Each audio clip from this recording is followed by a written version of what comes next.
Hello guys, welcome back to my channel. मैं हूं नकुल और आज हम स्टार्ट करने जा रहे हैं सेंटर ऑफ मास अपने जेई एक्सप्रेस सीरीज में। तो जो लोग इस चैनल पर हैं, उनको मैं बता दूं यार कि इस सीरीज में हम पूरी फिजिक्स की थ्योरी कर रहे हैं फ्रॉम जीरो टू एडवांस। और इसके साथ साथ हम एरोडो के सारे रेलेवेंट क्वेश्चंस भी कर रहे हैं ताकि तुम्हारी एक अच्छी प्रैक्टिस हो जाए एडवांस लेवल तक। तो बिना कोई टाइम वेस्ट के शुरू करते हैं वीडियो को यार। और ये मेरा एक ब्रीफ इंट्रोडक्शन जो लोग नए हैं उनके लिए, बाकी जो पहले से है उनको पता ही होगा। तो स्टार्ट करते हैं। तो आज हम अपना नया टॉपिक स्टार्ट करने जा रहे हैं जो कि है सेंटर ऑफ मास। तो तुम लोग एंड जा देते हो सेंटर ऑफ मास। तो अब हम बात करेंगे ये सेंटर ऑफ मास होता क्या है। ठीक है।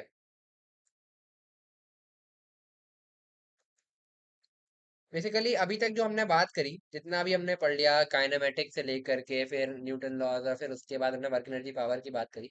इन सब में बेसिकली तुमने चीज ऑब्जर्व की होगी कि हमारा जो बॉडी होती थी वो या तो इस तरह का कोई एक पार्टिकल होता था पॉइंट टाइप का, या एक ऐसे एम मास का ब्लॉक होता था जिसपे हम फोर्स किसी भी एक पॉइंट पर ऐसे मान लेते थे इसी एक पॉइंट पर वो एक्ट कर रही है। तो हम सारी चीजें इसमें एनालिसिस कर लेते थे। ठीक है। बट सपोज अगर तुम्हारे पास इस तरह की कुछ सिचुएशन हो, बॉडी कुछ इस टाइप की हो, तो है ना, रियल लाइफ में तो ऐसी पॉइंट ऑब्जेक्ट्स होती नहीं। या सपोज जैसे इस तरीके की कोई बॉडी है। तो अब इस पर मैं बोल रहा हूँ कि हॉरिजॉन्टल डायरेक्शन में 10 न्यूटन का फोर्स लग रहा है, तो वो अगर यहाँ लग रहा है, यहाँ लग रहा है ना, यहाँ लग रहा है, तो ये सब अलग अलग है। ठीक है।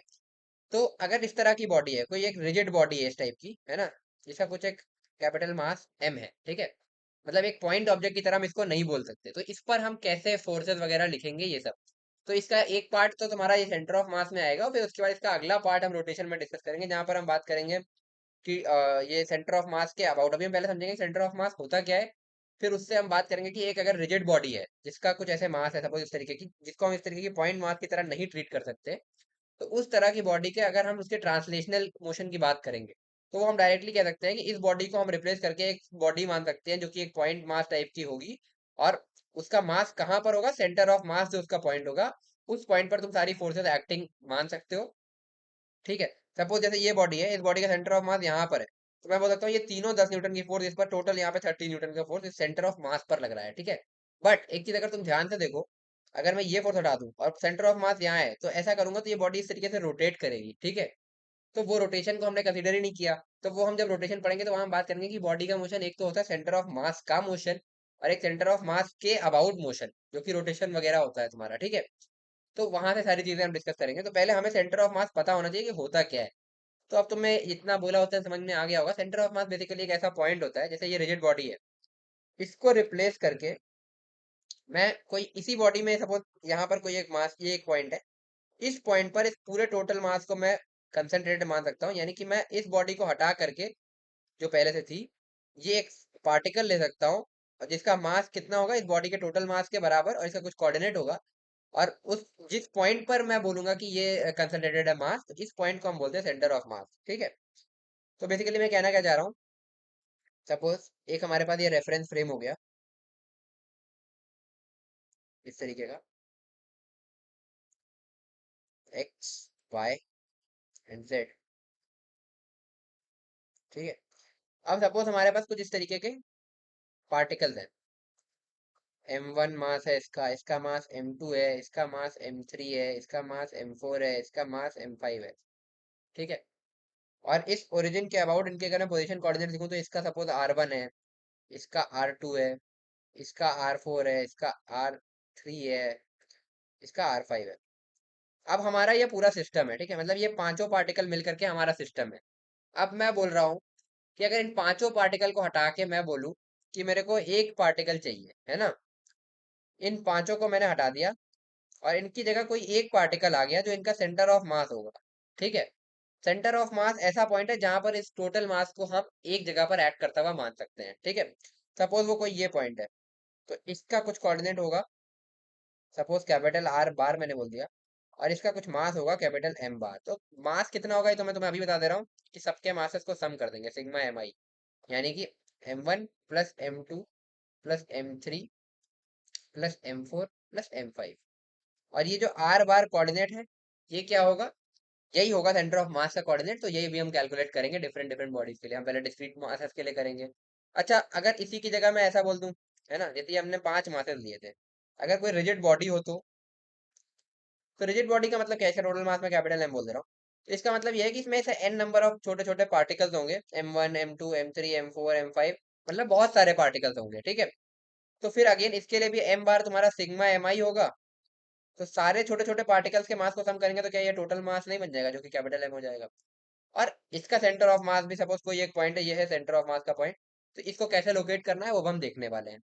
तो बेसिकली इसका मतलब समझ में आ गया, सेंटर ऑफ मास ऐसे पॉइंट को बोलते हैं जहां पर हम पूरी बॉडी या पूरे सिस्टम, जैसे यहाँ पर रिजिड बॉडी है तो इसमें इनफाइनाइट मतलब बहुत सारे पार्टिकल्स है, काउंट नहीं कर सकते, बहुत सारे पार्टिकल्स, यहाँ पर एक पॉइंट जहां पर उसका टोटल मास कंसेंट्रेटेड हम मान सकते हैं, तो उसको हम बोलते हैं सेंटर ऑफ मास। और सिंपली ऐसे ही हम ये जैसे डिस्क्रीट मास सिस्टम्स है, 5 मासेस हैं, तो इनके लिए भी एक सेंटर ऑफ मास हो सकता है जहां पर इस सारे मास को हम एक टोटल मास के पार्टिकल से रिप्लेस कर सकते हैं, ठीक है।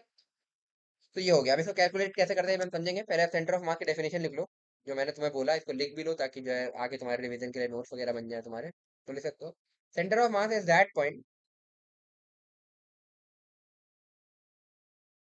Is that point on a body where,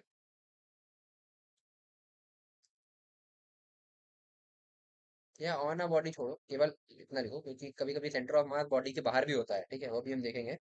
centre of mass is that point where entire mass of part of body और सिस्टम ऑफ पार्टिकल्स, जैसे हमने वो 5 पार्टिकल्स लिए थे, ऐसा बोल सकते हो, system of particles is supposed to be acting as point mass, is supposed to be acting as point mass। ये वही चीज है, जैसे मैं अगर इन 5 पार्टिकल्स को हटा दूं और एक पार्टिकल कैपिटल एम मास का, जो कि इन सब मासेस का सम है, इस आर कोऑर्डिनेट पर रख दूं, तो एक ही बात होगी, हम इन 5 को हटा के इस एक पार्टिकल से इसको रिप्लेस कर सकते हैं। तो ऐसे पार्टिकल का जो कोऑर्डिनेट होता है उसी को हम बोलते हैं centre of mass of this system, मतलब ये 5 के सिस्टम का सेंटर ऑफ मास। सिमिलरली ऐसे रिजिड बॉडी के लिए भी कर सकते हो, जिसमें मैंने तुम्हें बता दिया लॉजिक क्या है, कि बहुत सारे छोटे पार्टिकल्स होते हैं, ठीक है। हम ऐसा करते क्यों है, ये मैं तुम्हें पहले स्टार्टिंग में एक आइडिया दे चुका हूँ। क्योंकि हम अगर कोई एक सिस्टम पर फोर्स लिख रहे हैं, तो हम सेंटर ऑफ मास पर वो फोर्स एक्टिंग मान लेते हैं, और हम उसके फिर ट्रांसलेशनल मोशन का पूरा वो हम पूरी बात कर सकते हैं, ठीक है। जैसे acceleration of body acceleration of centre of मास हो जाएगा बेसिकली, ठीक है। इस तरीके से velocity of body velocity of centre of mass. But यही चीज है कि अगर मैं इस तरीके की कोई फोर्स है, तो मैं इसकी वजह से जो ट्रांसलेशनल मोशन होगा वो तो मैं इससे बता सकता हूँ सेंटर ऑफ मास है, बट रोटेशन के लिए मुझे देखना पड़ेगा कि सेंटर ऑफ मास के अबाउट कुछ टॉर्क आ रहा है कि नहीं। टॉर्क मतलब रोटेशनल कंपोनेंट ऑफ फोर्स, जिसकी भी हम बात, रोटेशनल इफेक्ट ऑफ फोर्स, जिसकी हम बात रोटेशन में करेंगे, तो वो अभी तुम समझ लो रोटेशनल इफेक्ट की हम बात अभी भी नहीं कर पाएंगे। बट ट्रांसलेशनल इफेक्ट हम पूरा एज्यूम, जैसी जितनी भी हमने मैकेनिक्स पढ़ी वो हम लगा सकते हैं, जो पार्टिकल मैकेनिक्स अभी हम पढ़ते हुए आ रहे हैं पीछे से। तो वो हम सेंटर ऑफ मास बॉडी को सेंटर ऑफ मास पे रखे हुए टोटल मास के पार्टिकल से रिप्लेस कर दें, और हम सारी बातें कर सकते हैं, सारी काइनेमेटिक एनालिसिस वगैरह लगा सकते हैं, एक्सेप्ट फॉर रोटेशन केस, जो मैंने तुम्हें बता दिया कि जो है इसकी वजह से एक टॉर्क होगा जिसकी वजह से रोटेट करेगा, जो हम बात करेंगे जब हम रोटेशन स्टार्ट करेंगे तब। अच्छा, ये हो गया सेंटर ऑफ मास की डेफिनेशन, जो तुमने लिख ली होगी। अच्छा, एक चीज और होती है सेंटर ऑफ ग्रेविटी, और लोग कंफ्यूज हो जाते हैं कि सेंटर ऑफ मास और सेंटर ऑफ ग्रेविटी सेम चीज है। ऐसा नहीं होता। देखो मैं तुम्हें समझाता हूँ। सपोज ये एक डिस्क टाइप के, चलो मैं इसको डिस्क बोल देता हूँ, ठीक है। सपोज हमारे पास एक डिस्क है और इसका टोटल मास है कैपिटल एम। तो ये तुम्हें सिमेट्री से भी समझ में आ रहा होगा, बाकी भी हम कैलकुलेट करेंगे, वो नेक्स्ट लेक्चर में आएगा डिस्क का। सिमेट्री से भी समझ में आ रहा होगा, अगर इस पूरे के मास को मैं एक जगह पर मानूं, है ना, तो वो कौन सा पॉइंट होगा, इसका सेंटर पॉइंट होगा। तो ये सेंटर ऑफ मास तो हो जाएगा इसका, क्योंकि मास पूरे में यूनिफॉर्मली डिस्ट्रीब्यूटेड है। एक चीज और याद रखना, मास यूनिफॉर्मली डिस्ट्रीब्यूटेड, अगर नॉन यूनिफॉर्म डिस्ट्रीब्यूशन होगा तो फिर कुछ गड़बड़ होगी, ठीक है।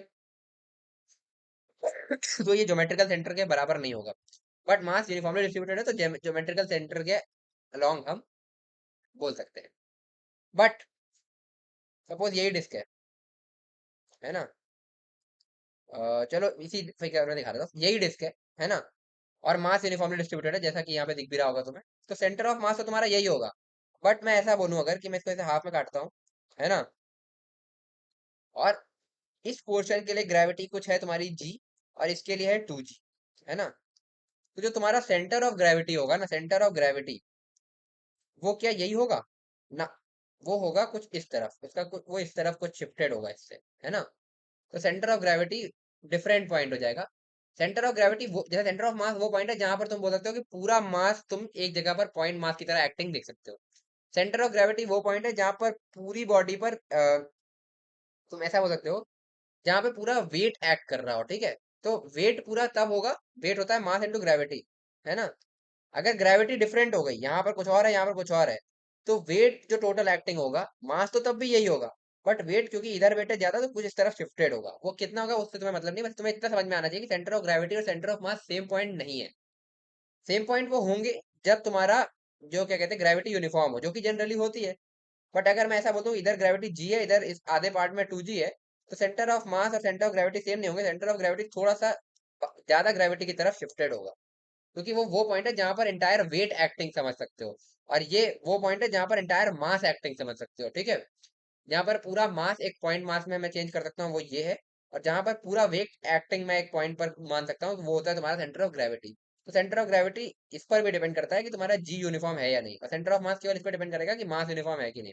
अच्छा अब एक चीज और, यही पे समझ लो, इन दोनों चीजों को मैं भी लिखवा दूंगा। ये तो था यूनिफॉर्मली डिस्ट्रीब्यूटेड। अगर मैं बोल दिया कि यहाँ पर जो मास पर यूनिट एरिया है वो सिग्मा है, और इस वाले पार्ट में मास पर यूनिट एरिया तुम्हारा 2 सिग्मा है ना। तो बेसिकली होगा क्या कि इधर मास पर यूनिट एरिया ज्यादा है, इधर मास पर यूनिट एरिया कम है। तो ज्योमेट्रिकल सेंटर तो यही है, बट मास किस साइड ज्यादा है, इस राइट वाले हाफ में ज्यादा है।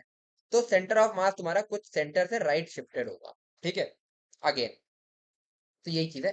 ये सारी चीजें भी मैं लिखवा देता हूँ, समझ में तो आ गई होगी। जैसे ग्रेविटी की बात की, अगर ग्रेविटी इस साइड ज्यादा, सेंटर ऑफ ग्रेविटी इधर ज्यादा शिफ्टेड है।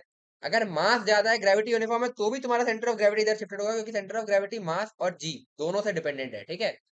तो अगर दोनों यूनिफॉर्म है तो ज्योमेट्रिकल सेंटर के साथ होगा, मास यूनिफॉर्म है तो centre of mass geometrical centre के साथ होगा। बट अगर मास नॉन यूनिफॉर्म है और इस तरफ ज्यादा मास है, इस तरफ कम मास है ना, तो सेंटर ऑफ मास इस तरफ शिफ्टेड होगा राइट साइड, और सेंटर ऑफ ग्रेविटी भी शिफ्टेड होगा। अच्छा है, अगर मैं ऐसा बोलूँ ग्रेविटी यूनिफॉर्म है और मास इधर का ज्यादा है, तो सेंटर ऑफ मास और सेंटर ऑफ ग्रेविटी दोनों सेम पॉइंट होंगे, क्योंकि मास तुम्हारा ग्रेविटी यूनिफॉर्म है, ग्रेविटी यूनिफॉर्म है तो वो दोनों सेम रहेंगे। बट दोनों ही सेंटर से कुछ राइट शिफ्टेड होंगे, क्योंकि तुम्हारा मास राइट साइड में ज्यादा है। आई थिंक जो मैं समझाना चाह रहा था वो तुम्हें समझ में आया होगा। अगर तुम्हें कंफ्यूजिंग लगा है तो एक बार पीछे से रिवाइंड करके फिर से देख लेना, क्योंकि बहुत चीजें बोलती मैंने, तो धीरे धीरे समझ में आएंगी।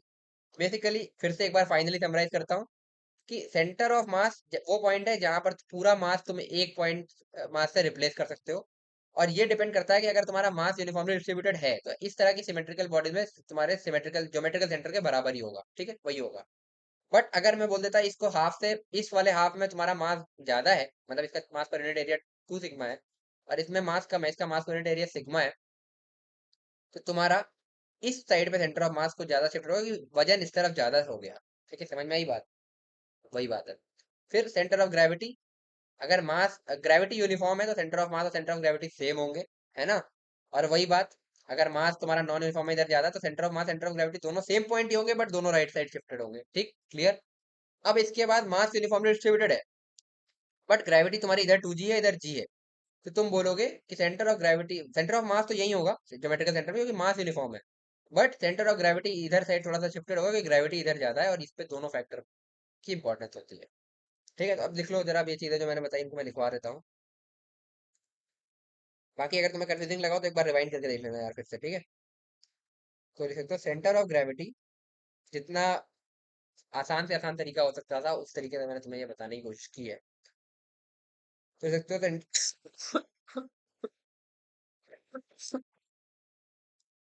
Centre of gravity COG is that point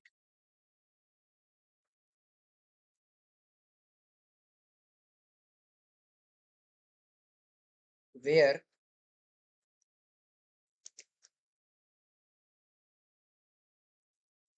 entire weight of body, ध्यान रखना मास नहीं वेट, यानी कि m/g of body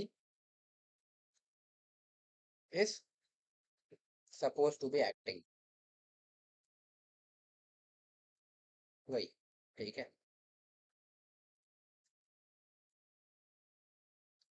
अब वो जो ग्रेविटी वाला पॉइंट मैंने बताया था कि यूनिफॉर्म है तो centre of mass centre of gravity same होंगे, और नॉन यूनिफॉर्म है तो centre of gravity centre of mass different points होंगे, वो मैं लिख देता हूँ। तो इसे तो इफ ग्रेविटी या gravitation acceleration is uniform throughout the volume of body, throughout the volume of the body,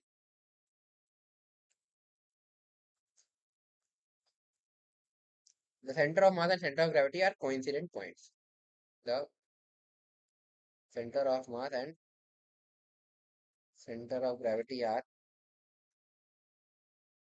कोइंसाइडेंट point,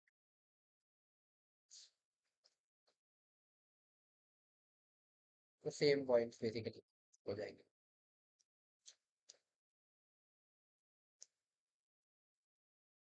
तो ये हो गया। और बाकी मैंने तुम्हें एक चीज बताई थी कि मास यूनिफॉर्म अगर होगा तो क्या होगा, वो सारी चीजें तो हम लोग एक बार डिस्कस कर ही चुके हैं पूरी। अब हम बात करते हैं कि सेंटर ऑफ मास कैलकुलेट कैसे करते हैं भाई, है ना। अच्छा एक पॉइंट और समझ लो, जैसा मैंने तुम्हें पहले बोला था, सेंटर ऑफ सेंटर ऑफ मास, मेरी तबीयत थोड़ी खराब चल रही है वो भी, सिलेबस अभी कराना जरूरी है। चलो, सेंटर ऑफ मास में लाए, क्योंकि पहले ही यार काफी वो हो गया ना। और तुम्हारा हो जाएगा सिलेबस, मैंने तुम्हें शेड्यूल दे ही दिया, तुमने देख लिया होगा मोस्ट प्रॉब्ली। तो देखते हैं, में लाए इनसाइड और outside the body, outside the body. इसका क्या मतलब हुआ भाई, सपोज तुम्हारी एक ये डिस्क है, इसकी अभी हमने बात करी, इसका मास m है, और डिस्ट्रीब्यूशन जब तक मैं ना बोलूं यूनिफॉर्म ही मानना, नॉन यूनिफॉर्म में तुम्हें बता दिया कि कैसे होगा, वो शिफ्ट हो जाएगा। बट यूनिफॉर्म है तो इसका सेंटर ऑफ मास क्या इसके सेंटर पर होगा। हाँ, तो क्या ये बॉडी के अंदर आ रहा है या बाहर आ रहा है, ये इनसाइड है, बॉडी पर ही आ रहा है ना। अब सपोज मेरे पास एक ये है, इस तरीके की रिंग है एक, ये एक हो गई रिंग।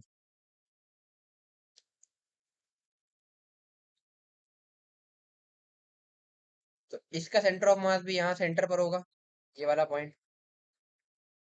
तो अब ये इनसाइड है या आउटसाइड है, ये आउटसाइड है, क्योंकि रिंग तो ये है ना, ये रिंग के बाहर है, तो ये आउटसाइड द बॉडी होगा। सेंटर ऑफ मास इनसाइड भी हो सकता है, आउटसाइड भी हो सकता है, ये तुम्हें समझ में आ गया होगा मेरे ख्याल से। चलो, अब हम बात करते हैं सेंटर ऑफ मास कैलकुलेट कैसे करेंगे। अच्छा, सेंटर ऑफ मास कैलकुलेट करने से पहले तुम्हें एक टर्म पता होना चाहिए, मास मोमेंट। तो अब हम चल रहे हैं मास मोमेंट को समझने।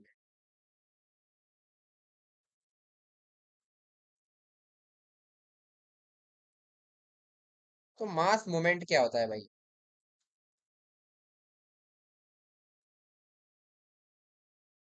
सपोज मेरे पास एक इस तरीके का एक्स वाई एक्सिस, ये हमारा ऑब्जर्वर है, ठीक है। सपोज ये मेरे पास एक पार्टिकल है, मास m है इसका, और पोजीशन कोऑर्डिनेट इसका r है, मैंने बोल दिया।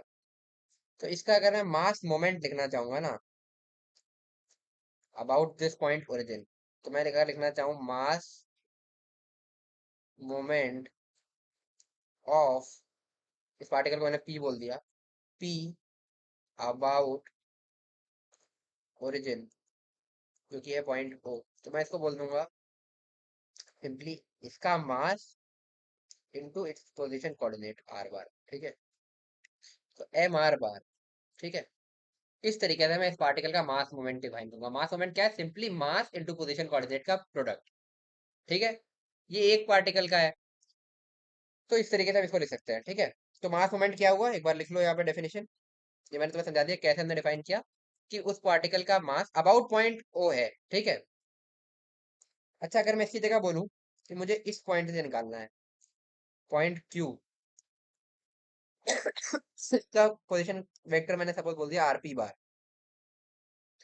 ठीक है। ये मैं एक्स्ट्रा नॉलेज दे रहा हूँ, इससे कंफ्यूज मत हो जाना, ठीक है। अगर अबाउट क्यू बोलना है मुझे, मास moment of P about Q, तो ये हो जाएगा तुम्हारा, अगेन खुद कोई गैस करना चाहेगा, मेरे ख्याल से तुमने कर लिया होगा। तो वो होगा मास इंटू पोजिशन वेक्टर। अब क्या होगा, p with respect to q, r bar of p with respect to q, यानी कि m into r bar of p minus r bar of q। Relative में हम देख चुके हैं, यानी कि m r bar minus r p bar, r q bar है ना, तो इसको r q बार नाम देना चाहिए था। ठीक है, समझ गए? तो इस तरीके से लिख सकते हो। बाकी ओरिजिन के हिसाब से तुमने देख लिया कि मास मोमेंट कैसे डिफाइन किया, किसी भी पॉइंट का अबाउट एनी, सॉरी किसी भी पार्टिकल का मास मोमेंट अगर मुझे किसी पॉइंट के अबाउट डिफाइन करना है, जैसे मैंने ओरिजिन के अबाउट किया है, तो mass into position vector with respect to that point, तो ओरिजिन के रिस्पेक्ट में तो आर बार ही होगा, तो एम आर बार इस तरीके से हम डिफाइन कर लेंगे ओरिजिन के रिस्पेक्ट में। ये वाली एक्स्ट्रा नॉलेज थी, ये नहीं समझ में आया तो छोड़ सकते हो। ठीक है, क्योंकि हम बेसिकली करेंगे ऐसे ही, हर बार फ्रेम लेंगे और उसके हिसाब से ही उसी के अबाउट लिखेंगे, तो एम आर बार लिख सकते हो। ठीक, क्लियर? तो मैं हेडिंग अब इसका लिखवा देता हूँ कि मास मोमेंट है क्या। तो mass moment is defined as, mass moment is defined as, अच्छा एक बच्चा उसमें पूछ रहा था वो काइनेमेटिक्स का लास्ट वाले लेक्चर के बारे में, तो मैं बस एक दो दिन में यार उसको डाल दूंगा। ठीक है, और तुम्हें जल्दी ही मिल जाएगा यार, क्योंकि वो मेरे से उस समय स्लिप हो गया था दिमाग से, और मेरी थोड़ी तबीयत खराब चल रही, तो अभी ये सिलेबस को मैं प्रायोरिटी पे रख रहा हूँ। पर एक दो दिन में मैं डाल दूंगा, ठीक है, ज्यादा टाइम नहीं लगेगा। थोड़ा सा तुम्हें वेट करना पड़ेगा, तो तुम आगे एनएलएम वगैरह पढ़ सकते हो अगर तुम काइनेमेटिक्स से पढ़ रहे थे तो, क्योंकि उसका कोई यूज आगे नहीं आना है ऐसा। तुम पढ़ सकते हो, मैं उसको बहुत जल्दी कोशिश करूंगा कि डाल दूं। ठीक है, mass moment is defined as the product of mass of the particle, the product of mass of the particle and distance of particle from point about which mass moment is taken। Distance नहीं, and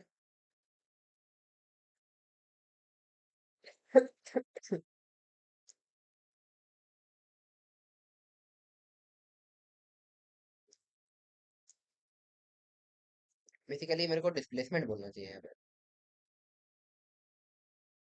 displacement of particle from point about which mass moment is taken.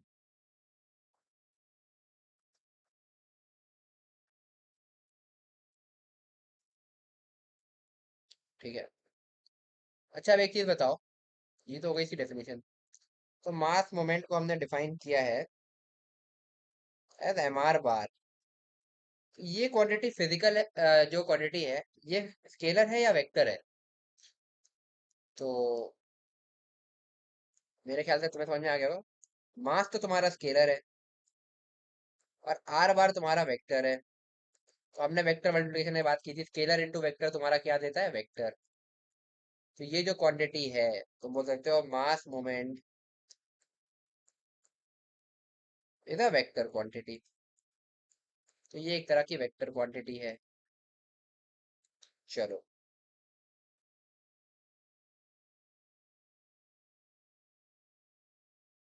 चलो अब हम बात करेंगे centre of mass define कैसे करते हैं।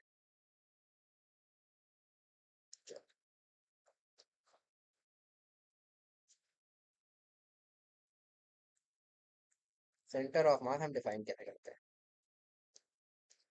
तो सपोज तुम्हारे पास इस तरीके का एक फ्रेम है, ऑब्जर्वर,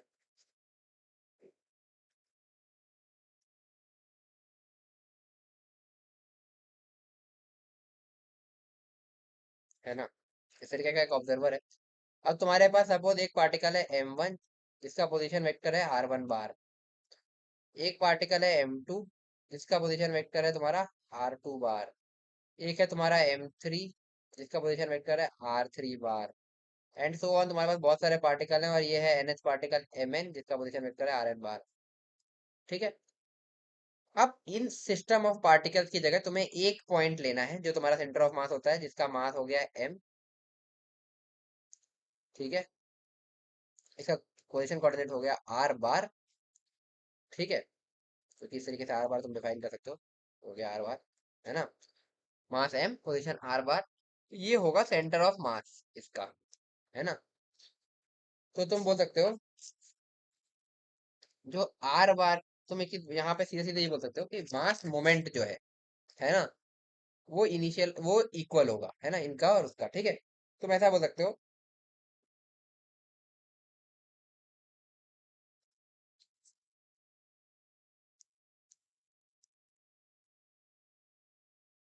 तुम ऐसा बोल सकते हो कि capital M into r bar जो होगा, ठीक है, वो बराबर होगा तुम्हारा M1 R1 bar plus M2 R2 bar plus M3 R3 bar plus and so on plus MN RN बार, ठीक है। ऐसा तुम बोल सकते हो।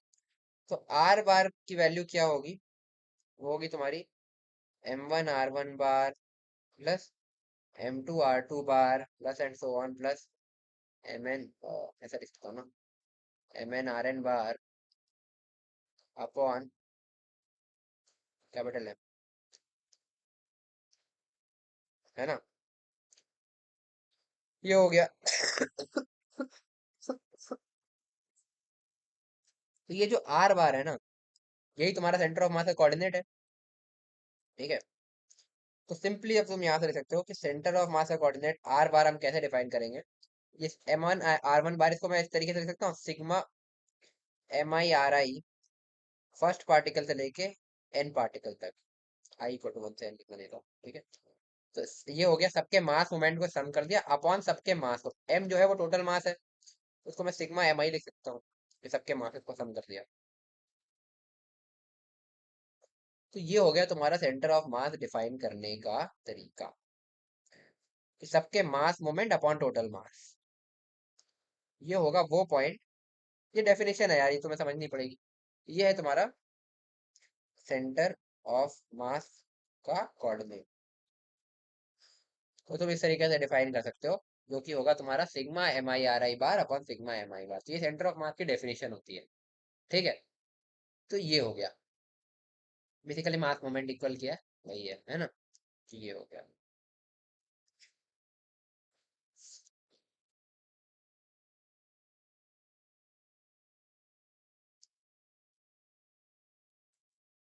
और ये जो MR बार है ना, ये बेसिकली क्या है, mass moment of centre of मास, अगर इस पॉइंट को मैं ओ बोल रहा हूँ ओरिजिन को, अबाउट ओ, ठीक है। तो मैंने यहाँ पर जो लॉजिक लगाया है ना, ये लॉजिक मैंने किस लॉजिक से निकाला है, जो मैंने यहाँ पर लिखा है MR बार = ये सब का सम। तो मैंने बोला है कि mass moment of centre of mass जो होता है वो इक्वल होता है sum of mass moment of individual particles. तो अगर मैं इंडिविजुअल पार्टिकल्स के मास मोमेंट का सम करूं, तो वो सेंटर ऑफ मास के मास मोमेंट के बराबर आएगा। वहां से मैंने ये वाली लॉजिक लिखी थी, जो यहाँ पर लिखा है। यहाँ से मैंने आर बार निकाला, आर बार जो तुम्हारा सेंटर ऑफ मास का कोऑर्डिनेट होता है, तो उसका फॉर्मूला हमारा ये निकल गया है, सिग्मा MI RI बार लगा दो भाई, यहाँ पे वेक्टर क्वांटिटी है, अपॉन सिग्मा MI बार, सिग्मा MI सॉरी, है ना। इस तरीके से हम सेंटर ऑफ मास का कोऑर्डिनेट डिफाइन करते हैं, ठीक है। तो ये तो हो गया सिस्टम ऑफ पार्टिकल्स के लिए तुमने डिफाइन कर लिया, है ना। अब जैसे ऐसे एन पार्टिकल्स होंगे तो तुम एन पार्टिकल्स के लिए डिफाइन कर लोगे अब, sigma MI RI bar upon sigma MI बार, जिस पॉइंट के अबाउट डिफाइन करना उसके हिसाब से, मेरे ख्याल से उस पॉइंट के अबाउट मास मोमेंट्स का सम अपॉन, ये हो गया, ठीक है। अपने जिस भी फ्रेम में हम देख रहे हैं उससे ये हो गया, मेरे ख्याल से क्लियर हो गया होगा, ठीक। अब अगर कोई रिजिड बॉडी है इस तरीके की, इसका सेंटर ऑफ मास कैसे डिफाइन करोगे भाई, है ना। अच्छा एक चीज और, एक मिनट, इस पे आने से पहले इसको आगे बढ़ते हैं। तो हमने बोला ये हो गया आर बार, ये जो तुम्हारा आर बार होगा ना, ये बेसिकली एक वेक्टर क्वांटिटी होगी। तो इस तरीके से मैं इसको ऐसे XCM आई कैप प्लस YCM जे कैप प्लस ZCM के कैप, ऐसा बोल सकता हूँ, जिसमें ये है तुम्हारा x coordinate of centre of मास, ये वाई कोऑर्डिनेट है, जेड कोऑर्डिनेट है, ठीक है, समझ जाओगे मेरे ख्याल से। तो इस तरीके से हम इसको लिख सकते हैं। तो इंडिविजुअल कंपोनेंट भी तुम इसके बता सकते हो, है ना। अब मैं अगर एक्स सी एम लिखने की बात करूं, तो वो सिंपली क्या, सिग्मा एम आई एक्स आई अपॉन सिग्मा एम आई नहीं हो जाएगा। बेसिकली जो ये आर आई बार है ना, अगर मैं एक आर आई बार को लिखना चाह रहा हूँ किसी भी इनिशियल ith पार्टिकल का पोजीशन वेक्टर, तो क्या वो x I I cap plus Y I J cap plus Z i J cap नहीं हो जाएगा। जैसे अगर एम वन का लिखना चाह रहा हूँ, R one bar X one I cap plus X two plus Y one J cap plus Z one K cap हो जाएगा। इस तरीके से आई एथ पार्टिकल का X I I cap plus Y I J cap plus Z I K cap होगा। अगर मैं दोनों side component component I cap को आई कैप के इक्वेट करूंगा, तो मेरे को सिंपली यहाँ पर ये नहीं मिल जाएगा। जैसे ये एक्स सी एम है इधर आर बार एलएचएस में, और ये हमारा इधर एक्स आई है, तो मैं सिंपली ऐसे बोल सकता हूँ ना कि सिग्मा एम आई एक्स आई हो जाएगा तुम्हारा। एक्स सी एम जो है वो सिग्मा एम आई एक्स आई अपॉन सिग्मा एम आई हो जाएगा। सिमिलरली तुम वाई सी एम ले सकते हो, sigma M I Y I upon sigma M I. अब इसकी सिग्मा के आगे मैं I equal to one to N नहीं लिख रहा, वो ऑब्वियस है, ठीक है। और जेड सी एम यहाँ लिख देता हूँ equal to sigma M I Z I upon sigma M I. ठीक है, तो ये मेरे ख्याल से क्लियर हो गई होगी चीज। इस तरीके से तुम तीनों कोऑर्डिनेट भी इसके लिख सकते हो। आगे बढ़ते हैं। सपोज मेरे पास एक ये रिजिड बॉडी है, मैं जो बोल रहा था पहले इसका मास कैपिटल एम है, इसका सेंटर ऑफ मास मुझे डिफाइन करना है सपोज। तो इसका प्रोसीजर क्या होगा? ठीक है, सबसे पहला काम क्या करेंगे,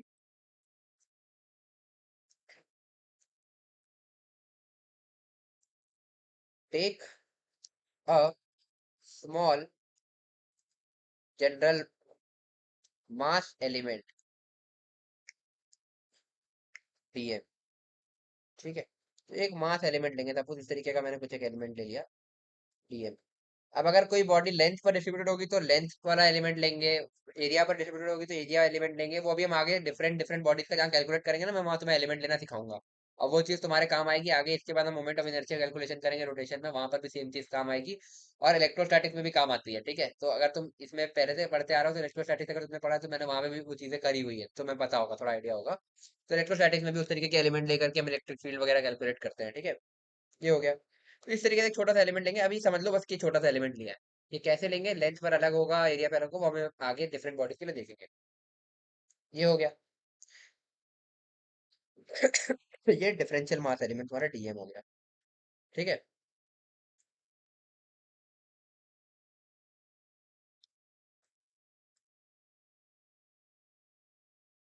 और अब इस छोटे से मास का तो कोऑर्डिनेट जो होगा वो इसका सेंटर ऑफ मास ही होगा, क्योंकि ये छोटा सा पार्टिकल है, तो इसका आरसीएम हो गया सपोज, है ना। ठीक है, तो मैं बोल सकता हूँ suppose RCM is centre of mass of chosen element. तो चोदन एलिमेंट का सेंटर ऑफ मास उसका कोऑर्डिनेट सेम नहीं होगा, क्योंकि ये बहुत छोटा सा वो है। तो इसका कोऑर्डिनेट मैं सेम मान सकता हूँ, ठीक है। एक्स सी एम अगर मैं लिखना चाहूंगा, तो बस सिग्मा की जगह इंटीग्रेशन का साइन लगेगा, DM X C M by integration DM. जिसको मैं सिंपली, अच्छा इंटीग्रेशन डीएम को तो मैं सिंपली लिख ही सकता हूँ, integration DM X C M. Integration DM तो हमारा टोटल मास हो जाएगा सिंपली, क्योंकि टोटल ऐसे छोटे छोटे सारे डीएम्स को इंटीग्रेट करोगे तो ये पूरी बॉडी बन जाएगी, है ना। तो ये एक्स सी एम लिख दिया। तो बेसिकली मैंने कैसे लिखा, X C M integration DM X C M upon M. ये हो गया एक्स सी एम लिखने का तरीका।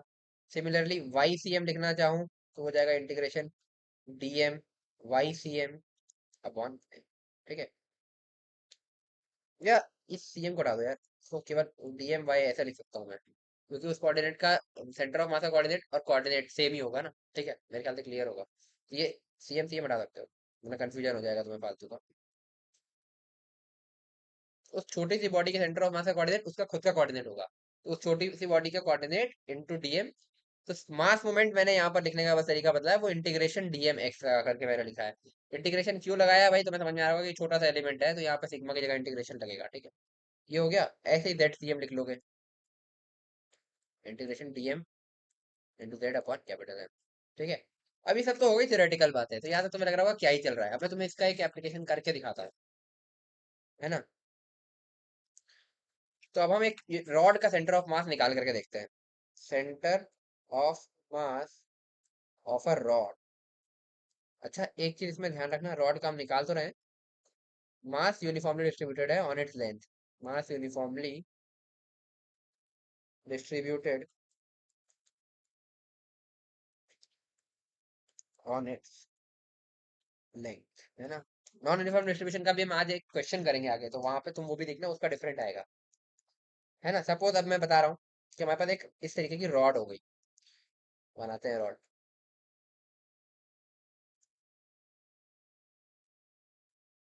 इसका पूरा मास इसके लेंथ पर डिस्ट्रीब्यूटेड है ना। इसका मास कैपिटल एम है सपोज, इसकी लेंथ एल है, ठीक है।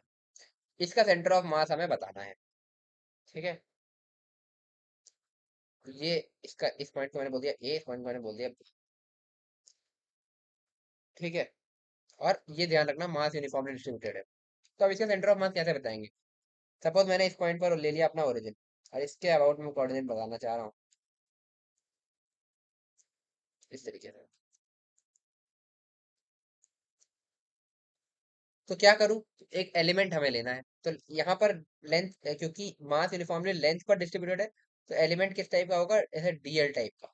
तो यहाँ से मैं कुछ डिस्टेंस गया, सपोज एक्स डिस्टेंस गया, और यहाँ पर मैंने एक ऐसे डीएक्स टाइप का एलिमेंट ले लिया, या डीएम एलिमेंट ले लिया, जिसका ये डिस्टेंस कितना है, ये है डीएक्स, डीएक्स टाइप का एलिमेंट ले लिया जिसका मास है डीएम, ठीक है। डीएक्स टाइप का एलिमेंट ले लिया, डीएम मास है। अच्छा, एक चीज ये बताओ, क्या वाई में सेंटर ऑफ मास का कोई कोऑर्डिनेट होगा, नहीं, क्योंकि वाई में मास डिस्ट्रीब्यूटेड ही नहीं है। तो मैं सिंपली बोल सकता हूँ वाई सी एम तो जीरो हो गया यहाँ पर। सिमिलरली जेड में कोई मास नहीं है, तो जेड सी एम भी तुम्हारा जीरो हो गया। एक्स में पूरा का पूरा मास लेंथ पर डिस्ट्रीब्यूटेड है। ये थिकनेस समझ जाना, ये जरा सा ऐसे बस मानने के लिए, मैं सीधे एक लाइन तो बना नहीं सकता, वरना तुम्हें दिक्कत होगी समझने में। तो इस तरीके से मैंने थोड़ी थिकनेस ले ली है, बट थिकनेस जनरली नहीं है, ये थिन रॉड है, ठीक है। तो यहाँ से हम एक्स गए, और हमने एक इस तरीके का लेंथ पर एलिमेंट लिया, छोटे से उसकी लेंथ है डीएक्स, है ना।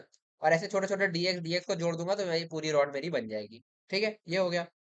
इसका सेंटर ऑफ मास अगर मैं लिखना चाहूँ, तो वो क्या होगा।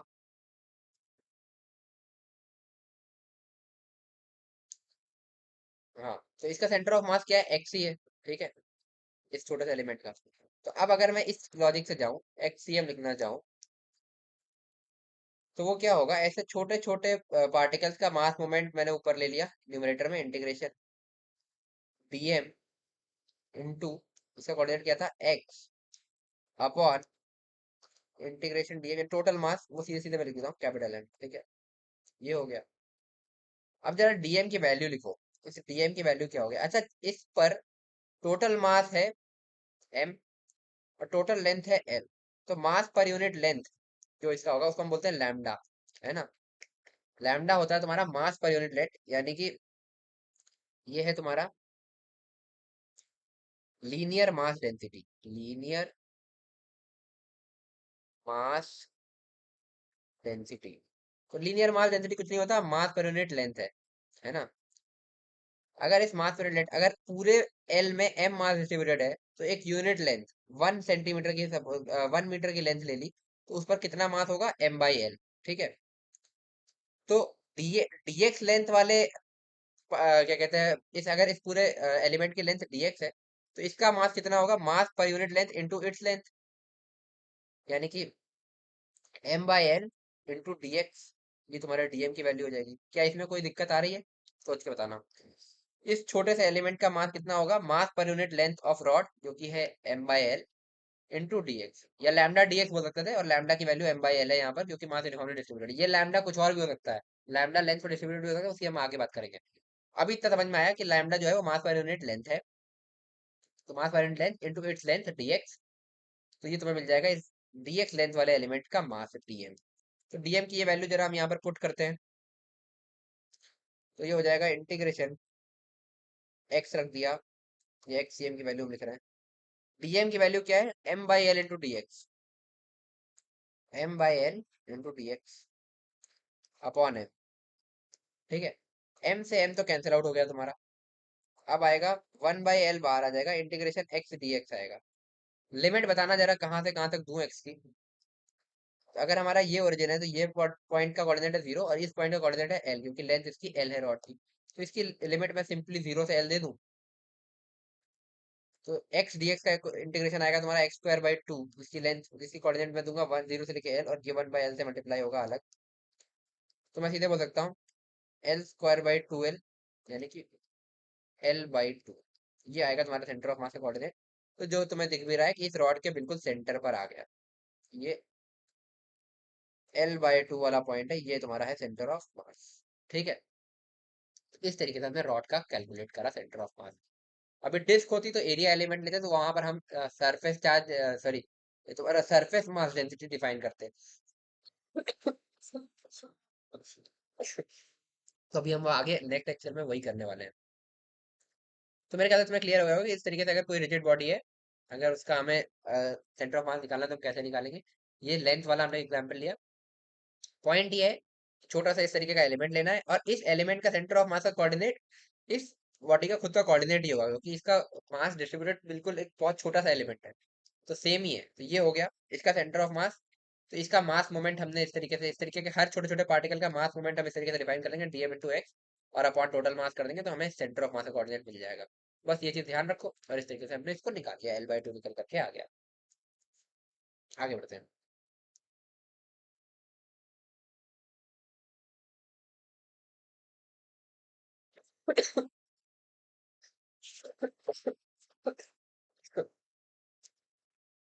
अब एक चीज और देख लो, सेंटर ऑफ, ये वैसे मेरे को पहले बताना चाहिए था, बट चलो कोई नहीं, टू पार्टिकल सिस्टम्स, क्योंकि इसमें कुछ एक फॉर्मूला, एक आध चीजें आती हैं जो कि तुम अगर याद रखो तो तुम्हारे लिए अच्छा है, क्वेश्चंस करने के लिए तुम्हारा आसान हो जाएगा काम।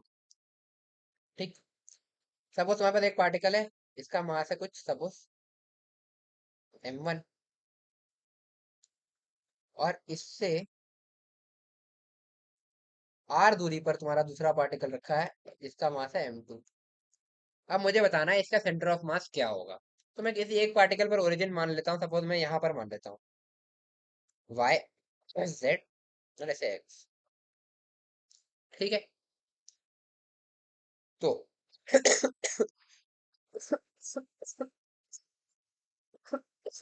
सपोज मैंने बोल दिया इससे कुछ मैं x दूरी गया, तो हमारा सेंटर ऑफ मास है। तो सेंटर ऑफ मास होगा क्या, इसका अगर मैं x की वैल्यू में लिखना चाहूँ, तो x की वैल्यू होगी तुम्हारी m1 इंटू इसका कोऑर्डिनेट जो कि है तुम्हारा 0, प्लस m2 इंटू इसका कोऑर्डिनेट कितना है r। ठीक है, क्योंकि हमने एक डायरेक्शन में हम बात कर रहे हैं ना, ये r होगा क्योंकि r दूरी पर रखा है, ये 0 है, तो समझ में आ रहा होगा मेरे ख्याल से, इसमें कुछ खास नहीं है। अपॉन टोटल मास m1 प्लस m2, तो कितना आया, x इक्वल टू आया तुम्हारा m2r अपॉन m1 प्लस। तो बेसिकली ये वैल्यू तुम्हारी आ गई m2r upon m1 plus m2। और अगर मैं इस वैल्यू को लिखना चाहूँ, इस सेंटर ऑफ मास का m2 से दूरी, ये हो जाएगा r minus m2r upon m1 plus m2, जो कि हो जाएगा तुम्हारा, अगर तुम इसको सॉल्व करोगे तो ये आएगा m1r upon m1 plus m। ठीक है, तो यहाँ से समझ में क्या आया, अगर इस तरीके का टू पार्टिकल सिस्टम है जिसका एक का मास है m1, दूसरे का मास है m2, और इन दोनों के बीच का सेपरेशन है r, तो अगर मैं ये सेंटर ऑफ मास ले रहा हूँ, है ना, तो सेंटर ऑफ मास की अगर मैं दूरी m1 से बोल रहा हूँ r1, और m2 से बोल रहा हूँ r2, तो r1 की वैल्यू होगी m2r upon m1 plus m2, और r2 की वैल्यू होगी m1r upon m1 plus m2, जो कि हमने ऊपर कैलकुलेट करी है। ठीक है, ये बेसिकली r1 टाइप की चीज थी, तो r1 को हमने निकाला m2r upon m1 plus m2। ठीक है, इस तरीके से। तो एक चीज तुम देखोगे, अगर तुम्हारा m2 ज्यादा हुआ, है ना, एक मिनट फिर से देखना, अगर तुम्हारा m2 को मैंने बढ़ाया, तो तुम्हारा r1 बढ़ेगा, है ना। तो अगर मैंने इसका भार बढ़ाया, तो सेंटर ऑफ मास तुम्हारा इस साइड शिफ्ट होगा, भारी की तरफ शिफ्ट होगा। ठीक है, और अगर मैं देखूं M1 को बढ़ाता हूँ, M1 को बढ़ाऊंगा तो तुम्हारा R2 बढ़ेगा, तो मतलब ये डिस्टेंस बढ़ेगा। तो अगर मैं इसका भार बढ़ाऊंगा इधर शिफ्ट होगा, तो मैं जिसका भी भार बढ़ाऊंगा सेंटर ऑफ मास उसकी तरफ शिफ्ट होगा। ठीक है। अगर मैं बोलूं कि M1 और M2 बराबर है तो, है ना, अगर M1 और M2 बराबर है, अगर, हाँ यहीं पे लिख देता हूँ, if M1 equal to M2, तो हम बोल सकते हैं R1 equal to R2 equal to R/2, एकदम मिड पॉइंट पर सेंटर ऑफ मास को हम मान सकते हैं। बाकी अगर जो ज्यादा होगा सेंटर ऑफ मास उसकी तरफ शिफ्टेड होगा। और ये हम इस तरीके से लिख सकते हैं, R1 equal to M2 R upon M1 plus M2, R2 equal to M1 R upon M1 plus M2। ठीक है।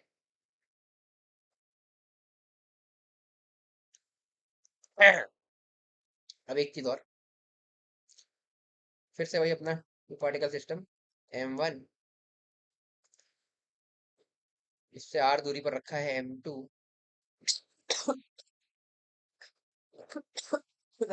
ये है तुम्हारा सेंटर ऑफ मास, और यहीं पर हमने अपना ऑब्जर्वर ले लिया, Y X Z, centre of mass पर।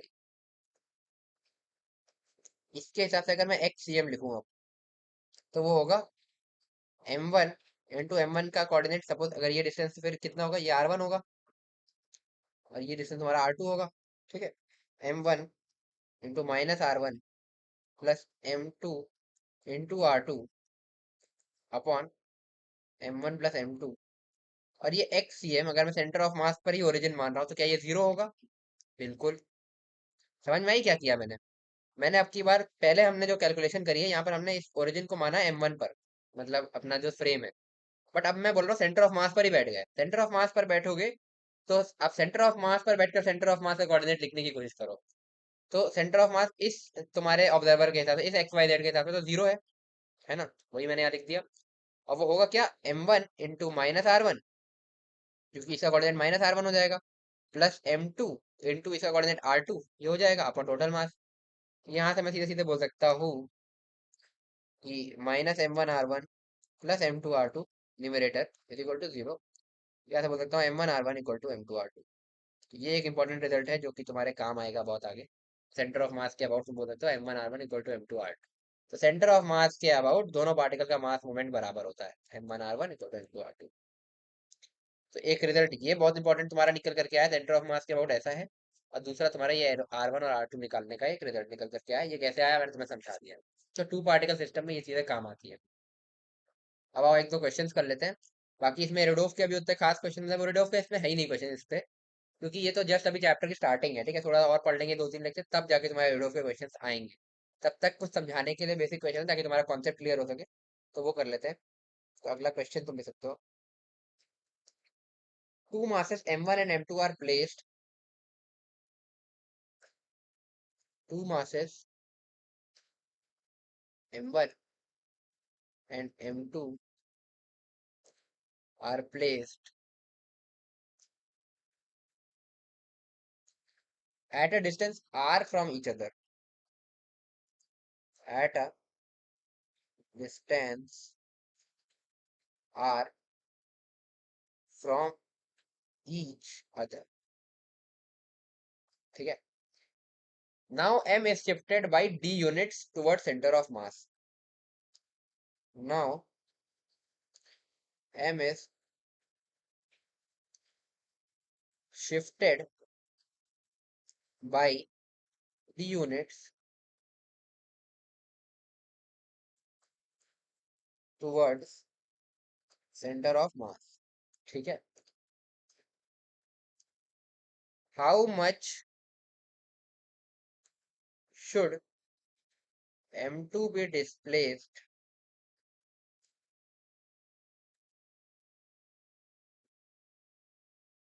so that center of mass remains same? ठीक है, ये क्वेश्चन है। तो चलो मैं ही करके बता देता हूँ साथ साथ, बाकी तुम अगर करना चाहो तो पॉज करके एक बार ट्राई कर लेना। ठीक है। तो ऐसा बोल रहा है कि दो मासेस है M1 and M2 which are placed at a distance R। ठीक है, ये है M1, और इससे R डिस्टेंस पर हमने रख दिया दूसरा पार्टिकल तुम्हारा M2। From each other. Now m is shifted d units toward centre of मास। अब इसका सेंटर ऑफ मास कहीं होगा, सपोज यहाँ पर मैंने बोल दिया सेंटर ऑफ मास है ये, ठीक है। अब ये बोल रहा है कि मैंने इसको यहाँ से ना कुछ d यूनिट शिफ्ट कर दिया है, तो मैं अब इस m2 को कितना शिफ्ट कर दूं कि जो है मेरा सेंटर ऑफ मास सेम रहे। तो एक चीज तुम्हें सिमेट्री से समझ में आ रही होगी, अगर d को इधर शिफ्ट किया है तो एक चीज थी पहले, सपोज इनिशियली ये x था, x1 बोल देता हूँ इसको, और ये x2 था। तो इनिशियली था m1 x1 इक्वल टू, वो रिजल्ट सीधे सीधे यूज कर रहा हूँ मैं, m2 x2, जो अभी हमने ऊपर निकाला है सेंटर ऑफ मास के अबाउट, ठीक है। ये चीज थी। बट अब अगर मैं इसको कम करूंगा, है ना, अगर मैं x1 को कम कर रहा हूँ और मुझे सेंटर ऑफ मास सेम रखना है, तो x2 को भी कम करना पड़ेगा, है ना। तो एक चीज समझ में आई कि अगर मैं इसको इधर d को इसको इधर ला रहा हूँ, तो मेरे को सेंटर ऑफ मास सेम करने के लिए इसको कुछ इधर लाना पड़ेगा। एंड सपोज इसको मैं कुछ y यूनिट्स इधर ले आया, ठीक है, और ले आकर के यहाँ रख दिया ताकि सेंटर ऑफ मास सेम रहे। तो अब मैं एक चीज बोल सकता हूँ कि m1 × x1 - d, जो फाइनल पोजीशन हो गई इसकी, यहाँ पर आ गया ना ये, अब ये यहाँ आ जाएगा, is equal to m2 × x2 - y।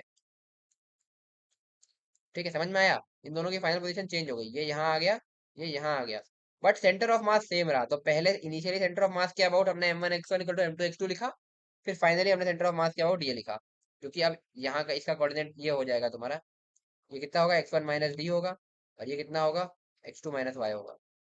बस सॉल्व कर लो। यहाँ से लिखूंगा m1 x1 - m1d equal to m2 x2 - m2y। m1 x1 m2 x2 के बराबर होगा, ये यहाँ से हम देख सकते हैं, तो इन दोनों को मैंने कैंसिल आउट कर दिया। तो यहाँ से सिंपली मैं y की वैल्यू लिख सकता हूँ, -m1d/m2, माइनस क्या, ये माइनस माइनस भी कट जाएंगे, यही, ये हो गई y की वैल्यू। तो y को इतना शिफ्ट करूंगा, मतलब इसको इधर इतना शिफ्ट करूंगा, तब जा करके, मतलब कितना शिफ्ट करूंगा, इतना शिफ्ट करूंगा, तो सेंटर ऑफ मास मेरा सेम रहेगा। ठीक है, बस यही कैलकुलेट करना था, मेरे ख्याल से क्लियर हो गया होगा। चलो अगला क्वेश्चन। यहाँ पे मैंने यूज क्या किया, वही ये वाली चीज जो हमने अभी ऊपर डिराइव किया, m1r1 = m2r2, पहले इनिशियली किया है जब मैंने कोई शिफ्टिंग नहीं की है ये, फाइनली मैंने शिफ्टिंग की, सपोज इसको इधर d शिफ्ट किया, इसको इधर से y शिफ्ट किया, है ना। तो मैं करना हो तो उल्टा शिफ्ट करके भी देख लेना, ये y की वैल्यू तुम्हारी नेगेटिव आ जाएगी, ठीक है, कुछ और आ जाएगी, नेगेटिव आ जाएगी, तो तुम्हारा आंसर अपने आप उसको एडजस्ट कर लेगा। ओके, ये हो गया। और फिर मैंने लिखा m1 x1 - d, फाइनली वही चीज लिखी, क्योंकि फाइनली क्या हुआ, फाइनल पिक्चर में मैं बना लेता हूँ, सेंटर ऑफ मास वहीं का वहीं रहा, बट ये डिस्टेंस हो गई तुम्हारी x2 - d, और ये वाले की डिस्टेंस हो गई तुम्हारी x1 - भेजे, है ना। तो मैंने फाइनली वही m1r1 = m2r2 वाली चीज लगाई है। ठीक है, तो ये चीज हो गई। अब मेरे ख्याल से इससे ज्यादा और सिंपल मैं बता नहीं सकता, तो यही था।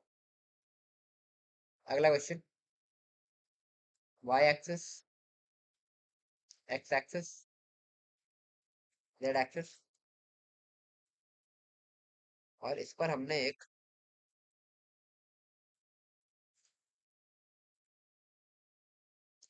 इस तरीके से ये रॉड रख दी है। ठीक है, अब तुम बोलोगे रॉड का तो अभी हम निकाल चुके हैं यार, तो फिर से क्यों करा रहे हो, इसमें की स्पेशल है, थोड़ा सा रुको।